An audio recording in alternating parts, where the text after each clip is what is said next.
affirmation we're going to use today is, I am perfect, spiritual, and divine. I am perfect, spiritual, and divine. I am perfect, spiritual, and divine. And the question this week is, what do I think of me? What do you think of yourself? There's a story told of a guru who was teaching students, and he had given a particular student an exercise, and that exercise was to go to the cemetery. And he was to go to the cemetery, and for 2 hours he was to speak to all of the people in the cemetery about the terrible and awful things that they had done. He didn't really understand what that was all about, but he did it. And then he went back to the teacher, and the teacher told him, now, next week you go back and you tell all of the people in the cemetery for 2 hours all of the good and wonderful things that they did. And then he went back to the teacher. The teacher said to him, what did those people think of you? And he said, well, the people didn't think anything of me because they're dead. And he said, the teacher, to the student, if you're going to lead a happy life, then you need to be like them. The student needed not to listen to what other people have to say about you. What do you know about you? What's the affirmation? I am perfect, spiritual, and divine. So we're perfect, spiritual, and divine, but in our lives, we are so affected by what people think of us. What people think of us, what society thinks of us, what our parents think of us, what our peers think of us, what our coworkers think of us. All of this process of what people think about us. And we come to rely upon the opinions of others and to believe what other people say. Remember when you were young and your parents would correct you or discipline you? And what did you think about them? Sometimes good things, sometimes not so good things. Do you think that they got bothered about how you felt about them? No, because they were acting as a parent. And so that was their role, that was their purpose, that was what they were about. They were acting, for the most part, we hope, out of right action and love.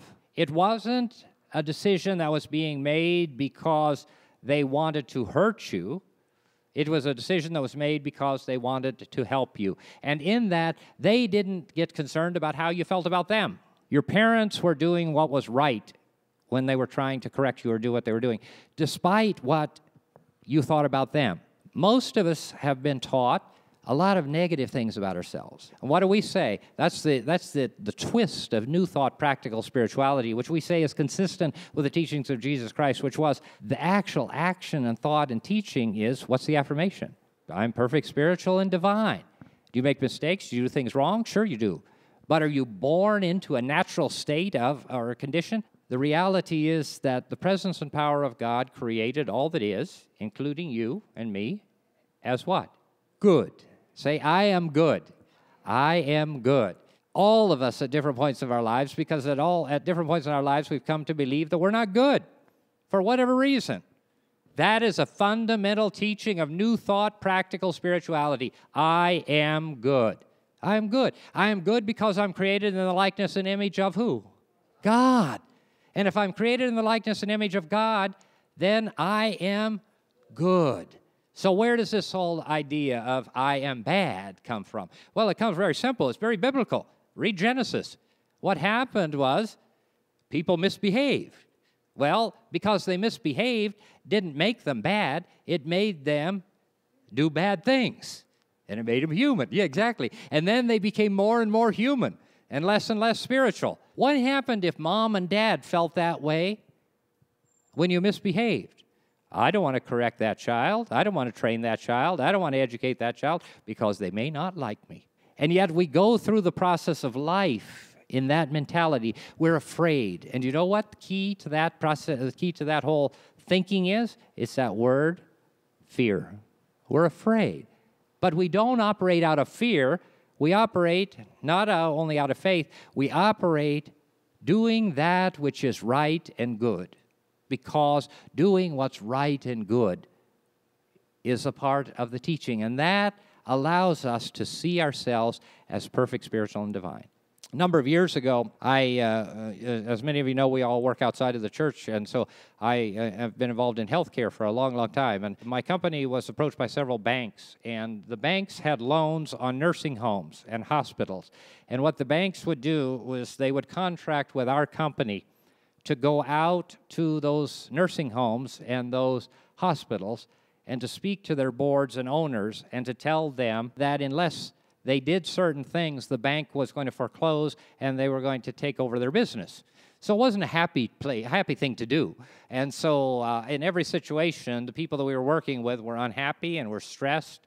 And I can remember one particular time that I went out to a facility in Orange County, and it was a husband and wife and then some other investors that owned a nursing home.